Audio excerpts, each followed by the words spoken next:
क्या आप जानते हैं कि साल 2010 तक भारत एविएशन फ्यूल का नेट इंपोर्टिंग देश था? यानी हमारे हवाई जहाज भारत से उड़ते थे लेकिन उनका जेट फ्यूल विदेशों से आता था। उस समय भारतीय एयरलाइंस को अपनी ज़रूरत का बड़ा हिस्सा बाहर से खरीदना पड़ता था, जिससे देश पर भारी खर्च का दबाव रहता था। लेकिन कुछ ही सालों में स्थिति बदलनी शुरू हुई। रिफाइनिंग क्षमता बढ़ाई गई, नई तकनीक लाई गई और उत्पादन में लगातार सुधार हुआ। इसी बदलाव ने भारत को आत्मनिर्भरता की दिशा में आगे बढ़ाया। साल 2016 एक ऐतिहासिक मोड़ साबित हुआ। यही वह साल था जब भारत ने अपनी घरेलू ज़रूरत से ज़्यादा एविएशन फ्यूल का उत्पादन शुरू कर दिया। 2016 के अंत तक भारत नेट एक्सपोर्टिंग देश बन चुका था। यानी अब हम केवल अपनी ज़रूरत पूरी नहीं कर रहे बल्कि दूसरे देशों को भी सप्लाई कर रहे थे। यह बदलाव भारत की ऊर्जा नीति और रिफाइनिंग सेक्टर की मजबूती को दिखाता है। कुछ ही वर्षों में इंपोर्टर से एक्सपोर्टर बन जाना अपने आप में बड़ी उपलब्धि है। आज भारत को हर साल लगभग 8.3 मिलियन टन एविएशन फ्यूल की ज़रूरत होती है, लेकिन हमारी रिफाइनरियां करीब 10 से 12 मिलियन टन तक उत्पादन कर रही है। इसका सीधा मतलब है कि घरेलू खपत के बाद भी हमारे पास अतिरिक्त फ्यूल बचता है। यही वजह है कि भारत एशिया के कई देशों के साथ साथ यूरोप के कुछ देशों को भी एविएशन फ्यूल निर्यात कर रहा है। इससे विदेशी मुद्रा की कमाई भी होती है और भारत की वैश्विक पहचान भी मजबूत होती है। लेकिन इस सफलता के पीछे एक बड़ी चुनौती भी छिपी है। हम एविएशन फ्यूल तो खुद बना रहे हैं, लेकिन इसे बनाने के लिए ज़रूरी क्रूड ऑयल हमें बड़ी मात्रा में इंपोर्ट करना पड़ता है। भारत आज भी अपने कच्चे तेल का बड़ा हिस्सा रूस, इराक और कई खाड़ी देशों से खरीदता है। यानी अंतिम उत्पाद हमारा है, लेकिन कच्चा माल विदेशी है। इसी वजह से अंतर्राष्ट्रीय बाजार में तेल की कीमतें बढ़ती हैं तो उसका असर भारत पर भी पड़ता है। केवल एविएशन फ्यूल पर ही भारतीय एयरलाइंस हर साल लगभग 6 से 8 बिलियन डॉलर तक खर्च कर देती हैं। यह खर्च टिकट की कीमतों और एयरलाइन कंपनियों के मुनाफे दोनों को प्रभावित करता है। दुनिया के कई देश इसी समस्या से जूझ रहे हैं। इसलिए अब एक नया विकल्प तेजी से चर्चा में, जिसे कहा जाता है सस्टेनेबल एविएशन फ्यूल यानी SAF। आगे हम समझेंगे कि यह SAF क्या है और क्यों इसे भविष्य का फ्यूल माना जा रहा है। चलिए पूरी अपडेट को समझते हैं, लेकिन आगे बढ़ने से पहले इस वीडियो को एक लाइक करके चैनल को सब्सक्राइब जरूर कर लीजिए, क्योंकि हम आपके लिए हर रोज़ ऐसी ही खबरों का विश्लेषण लाते। सस्टेनेबल एविएशन फ्यूल यानी SAF एक ऐसा वैकल्पिक ईंधन है जिसे पारंपरिक जेट फ्यूल की जगह या उसके साथ मिलाकर इस्तेमाल किया जा सकता है।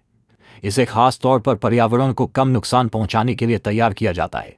सामान्य जेट फ्यूल पूरी तरह क्रूड ऑयल से बनता है, जबकि SAF अलग अलग जैविक स्रोतों से तैयार किया जाता है। इसका उद्देश्य कार्बन उत्सर्जन को कम करना और इंपोर्ट पर निर्भरता घटाना है। इसीलिए दुनिया भर में इसे भविष्य का स्वच्छ एविएशन फ्यूल माना जा रहा है। आज कई देश अपने एविएशन फ्यूल में SAF की ब्लेंडिंग शुरू कर चुके हैं। जैसे पेट्रोल में 20% तक एथेनॉल मिलाया जा रहा है, उसी तरह कई देश जेट फ्यूल में 10% तक SAF मिला रही है। संयुक्त राज्य अमेरिका, यूरोप के कई देश, जापान और सिंगापुर जैसे देश इस दिशा में तेजी से आगे बढ़ रहे हैं। कुछ एयरक्राफ्ट ऑपरेटर्स तो 50% तक ब्लेंडिंग का परीक्षण भी कर रहे हैं। इसका मतलब दुनिया धीरे धीरे पारंपरिक फ्यूल से हरित विकल्प की तरफ बढ़ रही है। भारत में भी SAF की शुरुआत हो चुकी है, लेकिन अभी इसका स्तर छोटा है। हाल ही में इंडियन ऑयल कॉरपोरेशन ने अपनी पानीपत रिफाइनरी में SAF उत्पादन की योजना को आगे बढ़ाया है। दिसंबर 2025 से वहां व्यावसायिक स्तर पर उत्पादन शुरू करने की तैयारी की गई है। माना जा रहा है कि इससे यूनिट से प्रमुख एयरलाइंस को सप्लाई भी शुरू हो रही है। यह कदम भारत को स्वच्छ एविएशन फ्यूल के क्षेत्र में मजबूत आधार देगा। इसी बीच एक और बड़ी खबर सामने आई है। अमेरिका की कंपनी हनीवेल और भारत की true alt bio energy limited ने भारत में SAF उत्पादन के लिए समझौता किया है। इस समझौते के तहत हनीवेल अपनी आधुनिक तकनीक साझा करेगी।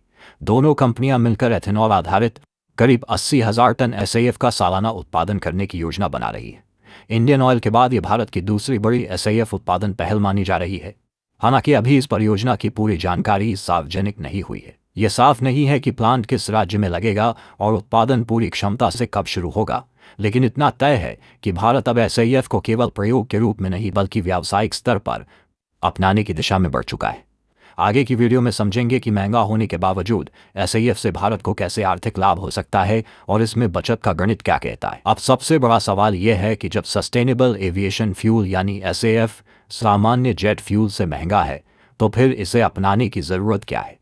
सामान्य एविएशन फ्यूल की कीमत लगभग $700 से $900 प्रति टन के बीच रहती है, जबकि SAF की कीमत कई बार $1,200 से $1,500 प्रति टन तक पहुंच जाती है। यानी सीधी तुलना में SAF महंगा दिखता है, लेकिन केवल कीमत देखकर पूरी तस्वीर समझ में नहीं आती। असली गणित इसके लंबे समय के फायदे में छिपा है। अगर भारत अपने कुल एविएशन फ्यूल में केवल 10% एसएएफ की ब्लेंडिंग भी शुरू कर दे तो सालाना करीब $900 मिलियन तक की अप्रत्यक्ष बचत संभव है। यह बचत कई कारणों से होती है। पहला, क्रूड ऑयल का इंपोर्ट थोड़ा कम होता है जिससे विदेशी मुद्रा की बचत होती है। दूसरा, कार्बन उत्सर्जन कम होने से अंतर्राष्ट्रीय स्तर पर कार्बन पेनल्टी या अतिरिक्त शुल्क का दबाव घटता है। तीसरा, सरकारें एसएएफ को बढ़ावा देने के लिए सब्सिडी और टैक्स लाभ भी देती हैं। एसएएफ की सबसे खास बात यह है कि इसे बनाने के लिए कुकिंग ऑयल का वेस्ट, एनिमल फैट, कृषि अवशेष और यहाँ तक कि गोबर का भी इस्तेमाल किया जा सकता है। भारत जैसे कृषि प्रधान देश में यह कच्चा माल बड़ी मात्रा में उपलब्ध है। गांवों में पशुधन की संख्या बहुत ज्यादा है जिससे गोबर की कमी नहीं है। अगर इसी गोबर से बायोगैस और फिर उन्नत तकनीक से जैव ईंधन तैयार किया जाए तो यह ऊर्जा का मजबूत स्रोत बन सकता है। इससे किसानों की आय भी बढ़ सकती है और कचरे की समस्या भी कम हो सकती है। आज भारत में एसएएफ की ब्लेंडिंग 10% के आसपास शुरुआती स्तर पर सोची जा रही है, लेकिन जैसे जैसे उत्पादन बढ़ेगा और लागत कम होगी वैसे वैसे यह अनुपात बढ़ सकता है। अमेरिका में कुछ ऑपरेटर्स 50% तक की ब्लेंडिंग का परीक्षण कर चुके हैं। भविष्य में पूरी तरह हरित एविएशन की दिशा में कदम बढ़ाना ही लक्ष्य है। भारत अगर समय रहते इस क्षेत्र में निवेश करता है तो वह एशिया में एसएएफ का बड़ा निर्यातक बन सकता है। सबसे अहम बात यह है कि इससे भारत की ऊर्जा सुरक्षा मजबूत होगी। हम केवल कच्चे तेल पर निर्भर नहीं रहेंगे बल्कि अपने खेतों, अपने गांवों और अपने संसाधनों से हवाई ईंधन बना सकेंगे। इससे रोजगार बढ़ेगा, प्रदूषण घटेगा और विदेशी मुद्रा की बचत होगी। यानी एसएएफ केवल एक नया फ्यूल नहीं है बल्कि यह भारत के लिए आर्थिक और पर्यावरणीय बदलाव का बड़ा अवसर है। अगर आप यहाँ तक वीडियो देख चुके हैं तो कमेंट में ज़रूर बताइए कि क्या आपको लगता है कि भारत को सस्टेनेबल एविएशन फ्यूल यानी एसएएफ की ब्लेंडिंग 10% से बढ़ाकर 20 या 30% तक करनी चाहिए। क्या गोबर, कृषि अवशेष और वेस्ट कुकिंग ऑयल से बनने वाला यह फ्यूल भविष्य में जेट फ्यूल की जगह ले सकता है? आपकी राय हमारे लिए बहुत महत्वपूर्ण है, इसलिए अपनी सोच खुलकर कमेंट में लिखिए। अगर आपको ये जानकारी पसंद आई हो और आप ऐसे ही आसान भाषा में देश से जुड़ी बड़ी खबरें रोज देखना चाहते हैं तो वीडियो को लाइक ज़रूर करें। इसे अपने दोस्तों और परिवार के साथ शेयर करें ताकि सही जानकारी ज़्यादा से ज़्यादा लोगों तक पहुंचे। चैनल को सब्सक्राइब करें और बेल आइकन दबाना न भूलें ताकि आने वाली हर ज़रूरी अपडेट आप तक सबसे पहले पहुंचे। जय हिंद, वंदे मातरम, नाना।